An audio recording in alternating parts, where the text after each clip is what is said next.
अस्सलाम वालेकुम। वालेकुम अस्सलाम। क्या मैं आपसे 3 सवाल पूछ सकती हूँ? ज़रूर, क्यों नहीं।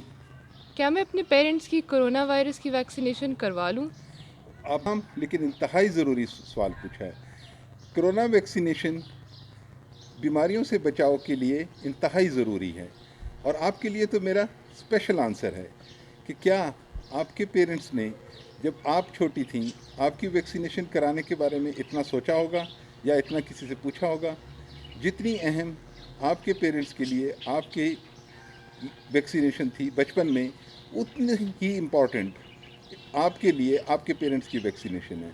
ये वैक्सीनेशन पोलियो वैक्सीन की तरह, हेपेटाइटिस बी की वैक्सीन की तरह और बाकी वैक्सीन्स जो हम बच्चों को लगाते हैं बिल्कुल उसी तरह इंतहाई महफूज, और इसके कोई सीरियस साइड इफ़ेक्ट्स नहीं हैं, माइनर इफ़ेक्ट्स हैं जिसका आपको परेशान होने की बिल्कुल भी ज़रूरत नहीं है।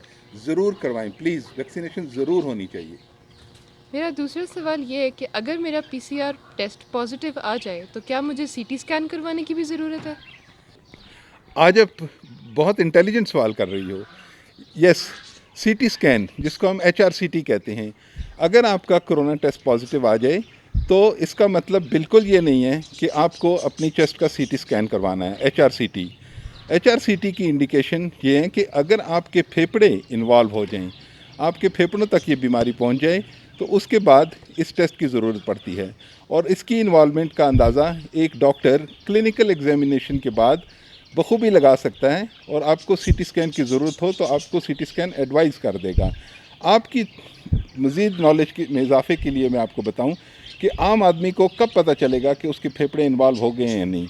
एक तो हमारे पास ऑक्सीमीटर अगर हो, अगर हमारी ऑक्सीजन सेचुरेशन ड्रॉप हो रही हो, नॉर्मल ऑक्सीजन सेचुरेशन 99 to 96% हम रीड कर सकते हैं।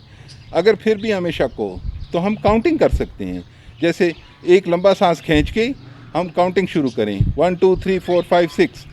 अगर आप ये काउंटिंग 15 से ऊपर ना कर सकें, या कोई मरीज़ ये काउंटिंग 15 से ऊपर ना कर सके एक सांस में, नॉर्मल इंडिविजुअल 40 to 50 टाइम्स तक ये काउंटिंग कर सकता है। लेकिन ये एक इनोवेटिव तरीका है ये जानने का कि फेफड़े इन्वॉल्व हैं या नहीं। इसमें अगर आपको शक हो तो और भी तरीके हैं कि आप अंदाज़ा लगा सकें कि फेफड़े इन्वॉल्व हैं या नहीं, जैसा कि कंटिन्यूस कफ। दूसरा, बातें करते हुए अगर कोई अपने सेंटेंसेस पूरे ना कर सके और उसको रुक के बार बार सांस लेना पड़े, इसको हम कहते हैं शॉर्टनेस ऑफ ब्रेथ। अगर ऐसी अलामात मौजूद हों तो अपने डॉक्टर से मशवरा करके चेकअप करवा के HRCT ज़रूर होना चाहिए। तो सीटी स्कैन हर उस शख्स को जिसका कोरोना टेस्ट पॉजिटिव हो उसकी ज़रूरत नहीं है।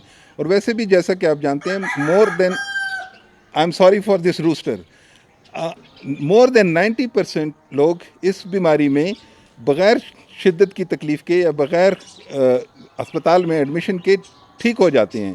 तो इसलिए जो ज़रूरी टेस्ट हैं वो कंप्लीट ब्लड काउंट हैं और सी रिएक्टिव प्रोटीन हैं। सीटी स्कैन से पहले ये दो ज़रूरी टेस्ट हैं, लेकिन इसके लिए भी मेरी रिक्वेस्ट होगी कि अपने डॉक्टर से प्लीज़ ज़रूर मशवरा करने के बाद आप कोई भी टेस्ट करवाएं। मेरा आखिरी सवाल ये है कि अगर मेरा कोविड टेस्ट पॉजिटिव आ जाए तो क्या मुझे एंटीबायोटिक्स लेनी चाहिए? जैसा कि आप जानते हैं कि कोरोना एक वायरस है, SARS-CoV-2। एंटीबायोटिक्स इसके अगेंस्ट इफ़ेक्टिव नहीं होंगी। एंटीबायोटिक्स सिर्फ उस सूरत में दी जा सकती हैं अगर आपके डॉक्टर को शक हो जाए या किसी टेस्ट में ये इंडिकेशन मिल जाए कि आपको सेकेंडरी बैक्टीरियल इन्फेक्शंस हो रहे हैं। उस सूरत में एंटीबायोटिक्स की ज़रूरत होती है।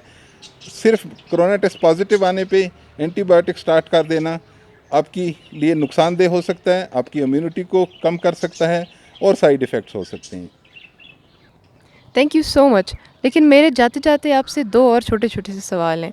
वो ये कि आप फ्री टाइम में ज़्यादातर बाहर क्यों बैठे रहते हैं और ये आपके मुर्गे का क्या सीन है? बाहर बैठने के दो बहुत बड़े फ़ायदे हैं।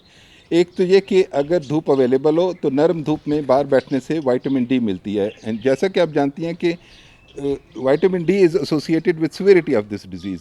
हम जो विटामिन डी खाते हैं, हमारी विटामिन डी डेली रिक्वायरमेंट जो है वो 600 to 800 international units per day होती है। तो हम टैबलेट्स की सूरत में या धूप से हमें मिलती है।